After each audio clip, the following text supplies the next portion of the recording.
শীর্ণ হাত কাঁপছে, চোখে ক্লান্তির ছাপ, কানে শুনতেও কষ্ট হয় এখন। তবুও জীবন থেমে নেই ফজিলাতুন্নেসার। আমি একলা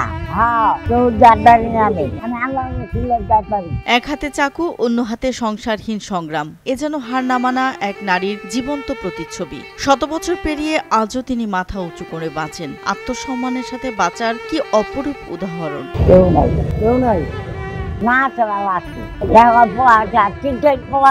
মারে মারে চাঁদপুরের মতলবের কদমতলীর ভুইয়া বাড়ির মেয়ে ফজিলাতুন্নেসা। মা মারা গিয়েছিলেন ছোটবেলায়, বড় হয়েছেন নানির কাছে। একসময় মামা বাড়িতে যাওয়া হতো, এখন সে পাটও চুকেছে। মা মতো ছোটবেলায় নানিরা খাওয়া মামুরা পালছে, যাও যাইতাম মামা থাকতে, মামাই নাই।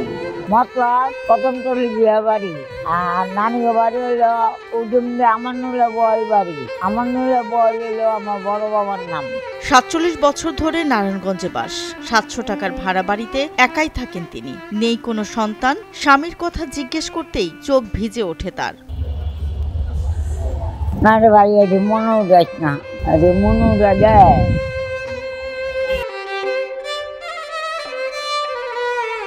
সকালবেলায় 1 কাপ চা, বিস্কিট কিংবা চিরা মুড়ি খেয়েই বেরিয়ে পড়েন কাজে। দুপুরে খাওয়ার কথা জানতে চাইলে মাথা তুলে বলেন, আল্লাহ খাওয়াবেন। অভাব আছে, অক্ষমতা আছে, কিন্তু হাত পেতে সাহায্য নেওয়ার অভ্যাস নেই। চা বিস্কুট খাইয়া বাড়িছি, আমার রান্না লাগে না, আমার আল্লাহ খাওয়ান পারে।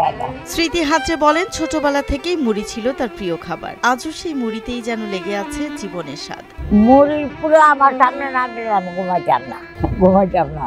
আমার নানি কইতো খালা গো, ওই আর মুড়ি আইনা দে। মুড়ি খাইয়া পুরাটা বুকে লয়ে ঘুমাচ্ছে। বয়স তার শরীরকে দুর্বল করেছে ঠিকই, কিন্তু মনোবল আজও অটুট। ভিক্ষা না করে পরিশ্রমের জীবন চালান তিনি। তার মুখের মলিন অথচ শান্ত হাসিটি যেন বলছে, বাঁচা মানেই যুদ্ধ, আর সেই যুদ্ধে পরাজয় মানেই নিজেকে বিসর্জন। আমার কই মুড়ি চিরা রাহি। আজ যখন শহরে অলিতে গলিতে সুস্থ মানুষ হাত পেতে চলতে শিখেছে, তখন ফজিলাতুন্নেসার মতো নারীরা আমাদের শেখান, মানসিক শক্তি সবচেয়ে বড় শক্তি। বয়স তার কাছে শুধুই একটা সংখ্যা। জীবনের মানে তিনি খুঁজে পান আত্মমর্যাদা আর অদম্য সংগ্রামে।